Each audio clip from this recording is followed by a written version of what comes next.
Are you dreaming of visiting Orlando? Do you live in Northern Ireland? Thinking about swapping Omar for Orlando, Ballycastle for Cinderella's, Belfast for Fast and Furious Supercharged at Universal? Well, on second thoughts, it's not a great ride, so maybe skip that one.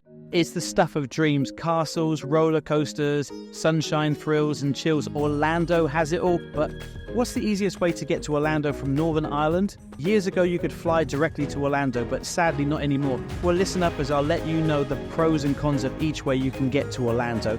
My name's Martin, I'm a former Disney cast member, and now I help people like you have better holidays to Orlando.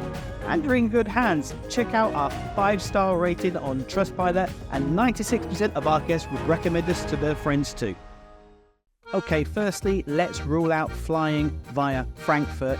It just doesn't work. You end up with a 19-hour overlay in Germany, which is fine if you want to add on a night away, but save the Lederhosen and pretzels for Epcot. If you have a look on Skyscanner or Google Flights, mostly it'll tell you to fly from Belfast to Gatwick, and this is where an algorithm can't beat a human.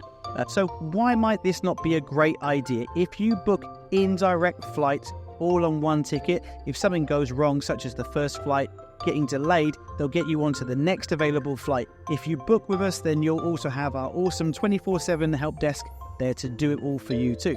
But if you book flights separately, such as flying from Belfast to Gatwick with EasyJet and then with British Airways to Orlando, well, if those EasyJet flights get delayed and you miss your flight to Orlando, British Airways don't legally have to help you at all. In fact, they probably won't be able to. If it's during the school holidays, the next flights are probably full up. They'll charge you a sky-high admin fee, and any difference between what you paid and the new flights.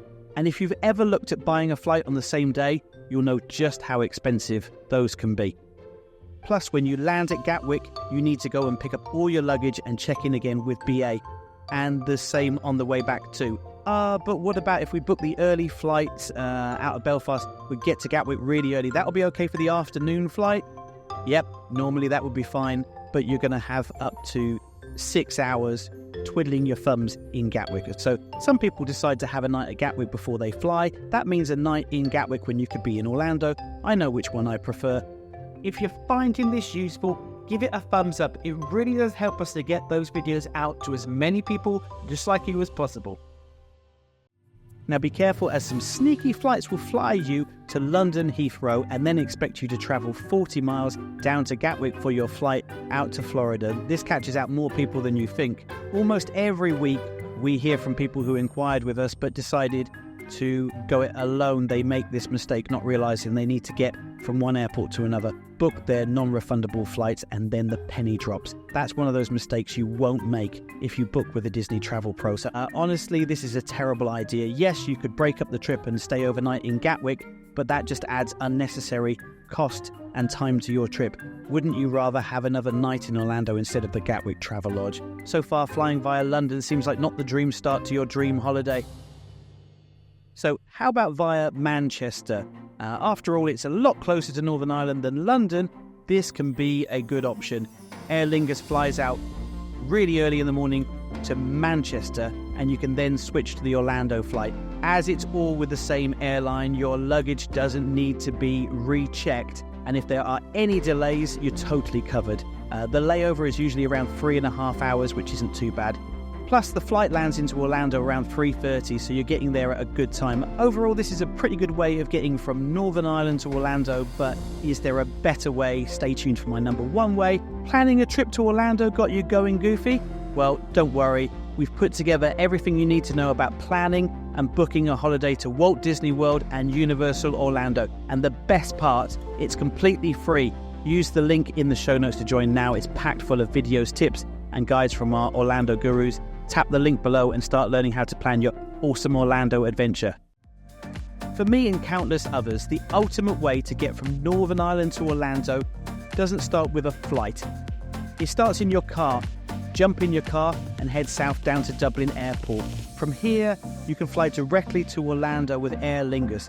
Firstly, there's no need to worry about missing your connecting flights because there aren't any. One flight directly to the Sunshine State. That's it. Super simple. The flight isn't until 2 p.m, so you can probably leave your house later than if you're trying to get the 6 a.m. flight to Manchester.